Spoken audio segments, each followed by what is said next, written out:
Gladys en Éxitos.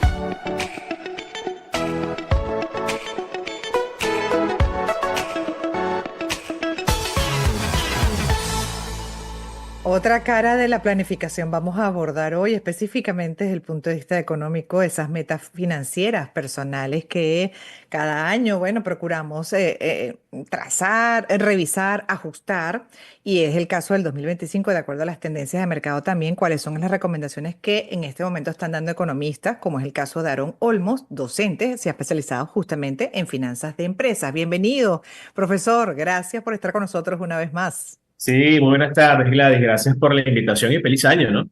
Feliz año, exactamente, porque no lo había saludado todavía. Le deseo todo lo mejor para este año. Como le digo a todo el mundo, Igualmente. que sea un año grande en todo sentido, de grandes Ah, celebraciones. Amén, amén, amén, amén. amén. Profesor, bueno, en este tema de planificación, por supuesto, la parte económica es fundamental, ¿no? De cualquier cosa que se vaya a hacer, pues cómo impacta positivamente nuestras vidas desde ese punto de vista, esencial para vivir, además vivir con calidad. Pero en países en crisis se puede hacer una planificación financiera, se puede establecer metas financieras personales. ¿Cómo lo ve? Sí, bueno, siempre es posible y de hecho, más aún tenemos que hacerlo en los países como los nuestros. Efectivamente, tenemos que manejar información cierta de primera mano. Debemos planificarnos, es así, financieramente, económicamente. Debemos ser cautos con nuestras estructuras de costos, con nuestros gastos. Ujú. Y sobre todo tenemos que fijarnos, como tú bien lo acabas de decir, objetivos. O sea, ¿qué quiero hacer yo en 2025? Bueno, quiero arreglar la casa, quiero arreglar la cocina, quiero hacer este curso, quiero hacer este posgrado, voy a viajar. Para lograr todo eso tenemos que planificar, ¿no? Y efectivamente, para lograr eso también tenemos que mantener información, cifras y datos importantes, ¿no? Sobre todo el comportamiento pasado, ¿no? ¿Qué nos ocurrió el año pasado? ¿Qué hicimos bien y qué no tanto? Para montarnos sobre eso y corregir. Ujú. Pero ahí acaba de mencionar cosas que me llaman la atención porque al final están dentro de la estructura considerados como gastos, que sí son parte, bueno, gastos, viajar y a uno le gusta viajar, eso es parte del disfrute de lo que es el concepto de vivir.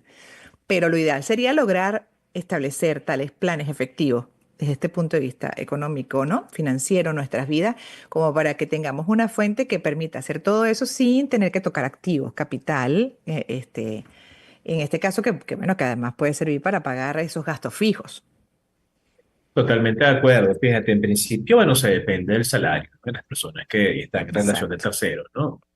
Una relación de dependencia, pero efectivamente también tenemos que lograr, y esto ahí el tema de la libertad financiera, fuentes alternativas, ¿no? Que no necesariamente dependan tanto de nosotros. Todo el tema de las inversiones.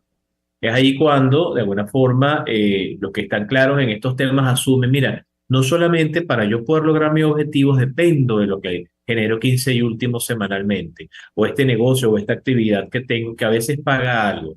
Debo tratar de ver cuáles son las opciones de mercado, debo tratar de ver cuáles son las opciones dentro de mi mercado, fuera del mismo.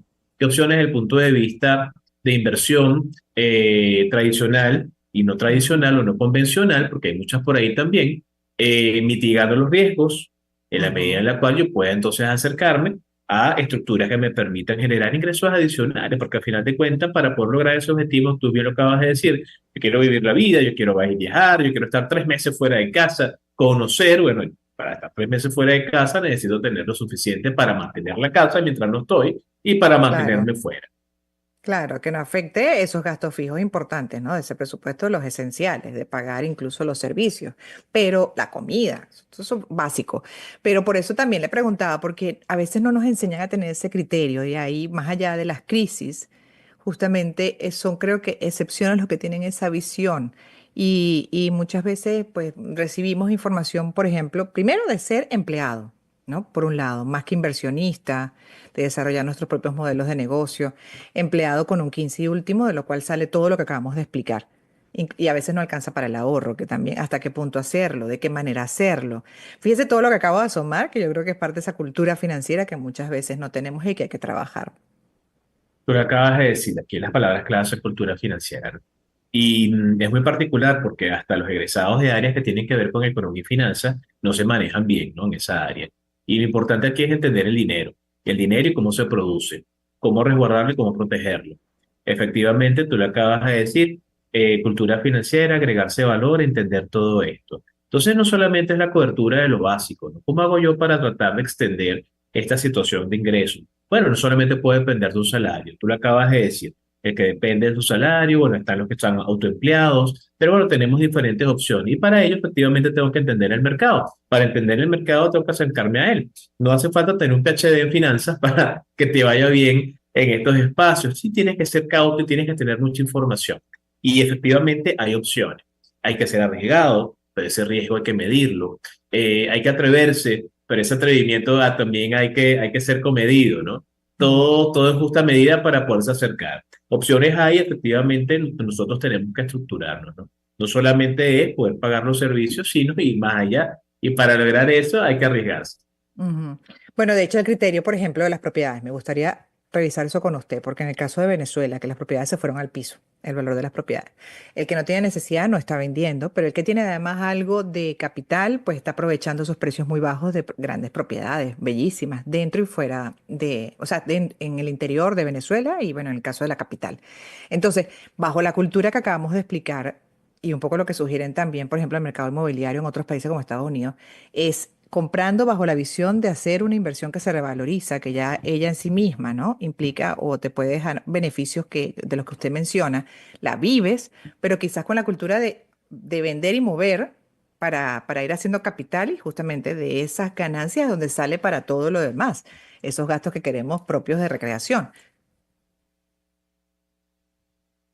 Sí, mira, el mercado inmobiliario es muy interesante. Ujú, En Venezuela, tú lo acabas de decir bien, la propia situación económica ha hecho que prácticamente obras de arte, ¿no?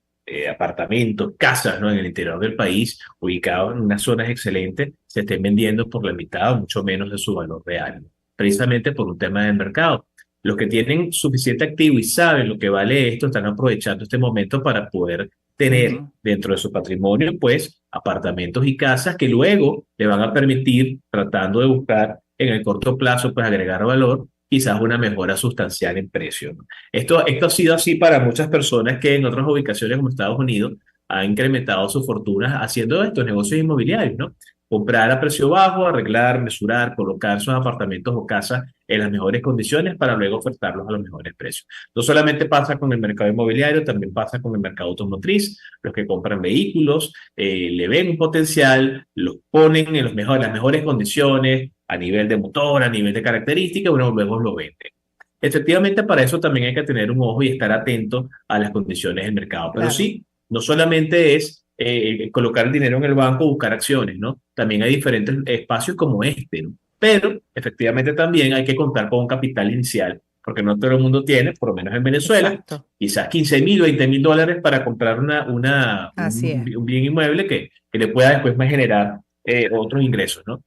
Sí, porque es que, a lo que refería lo del tema inmobiliario, en el caso, como bien decimos desde el principio, pues no todo el mundo tiene acceso, la mayoría no tiene en este momento para poder hacer esas compras inteligentes del mercado que está deprimido, que está por debajo del valor y el que lo tiene sí lo está aprovechando. Pero esa es una cultura, la cultura inmobiliaria que permite capitalizar muy bien, en donde la gente incluso se mentaliza a vivir 2 años máximo en la propiedad, esperando que se revalorice y le va dando la vuelta. En cambio, la cultura muchas veces nuestra, la latinoamericana, lo que venimos hablando, es de que compras una casa y te instalas ahí de por vida. Y es un pasivo más que un activo. Es así. Típicamente se nos dice que todo activo, toda propiedad, toda cuestión que nos pertenece generalmente nos agrega valor y no lo es tanto, ¿no? Tú acabas de mencionar algunos aspectos que algunos autores recogen en unos libros, ¿no? Y uno de ellos es Kiyosaki, ¿no? A mucha gente no le gusta mencionarlo, ¿no? Pero lo cierto es que un activo te agrega valor y un pasivo te lo quita, ¿no? Desde el punto de vista del dinero a nivel de bolsillo. Entonces, todo activo, propiedad que me genere ingresos, mucha gente lo asume como un verdadero activo, no tanto porque aparezca en libros, ¿no? Entonces, de alguna manera, esto hay que hacerlo ver que tanto y en cuanto me genere ingresos de manera recurrente, efectivamente para mí será valioso, ¿no? Claro. Vale decir un apartamento, vale decir una casa en la playa, vale decir un vehículo. Pero yo puedo tener quizás 2 motos y 3 carros, pero si los tengo en la planta baja del edificio o en el estacionamiento sin moverse, más bien generan salidas de dinero, como Exacto. te acabas de decir, un gasto pasivo, ¿no? Tengo una casa en la playa, nunca voy, entonces el condominio más todos los elementos propios de su mantenimiento. Es allí cuando la cultura financiera hace que algunos digan, bueno, déjame alquilarlo, déjame Claro. venderlo, déjame colocarlo en una aplicación de movilidad para que entonces esto me genere dinero. Prefiero que se esté moviendo, generando dinero, a que esté estacionado o que nadie lo alquile, lo use durante un tiempo. No, lógico, lo que no se mueve se daña. Es así, hasta el cuerpo, ¿no? Demostrado. Es así. Todo tiene que, sí, utilizarse. Pero sí, es una cultura que existe, está bien instalada en algunos, pero no así en otros, ¿no? Y esto puede ser perjudicial porque están perdiendo quizás oportunidades dentro de lo que son los movimientos de los diferentes mercados, en este caso hablando del inmobiliario o el automotriz. Por eso es que le digo lo de la cultura financiera y al final, ¿qué nos recomienda, profesor? Para estar lo mejor dateados, como dice. O sea, que además, bueno, sí, se asumen riesgos dentro de nuestras posibilidades, porque tampoco, que uno asume un riesgo que más bien lo que haga es acabar económicamente, ¿no? A una familia. Bueno, efectivamente hay que gerenciar el riesgo, hay que colocar aquellos que, como siempre se dice, estemos dispuestos a perder. No es que vamos a colocar el dinero del patrimonio de toda la casa o una actividad que no sabemos realmente para dónde va. Claro. Tenemos que agregarnos valor, tenemos que entender y saber. Efectivamente, el mercado venezolano todavía está lleno de oportunidades para Ajá. aquellos que las puedan ver, pero esto es algo que, como tú bien dices, Gladys, tiene que venir desde la más temprana edad y creo que lo hemos hablado en otras oportunidades acá, Sí. ¿no? La cultura financiera hay que enseñarse desde niños.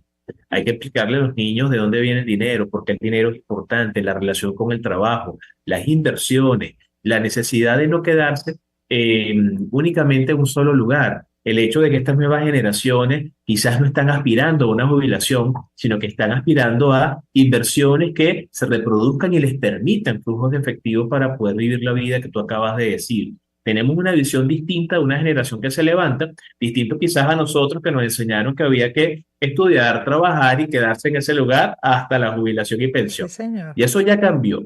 Y efectivamente la tecnología también está permitiendo que muchos nuevos negocios y modelos de negocio le permitan a las personas maximizar ese nivel de ingresos.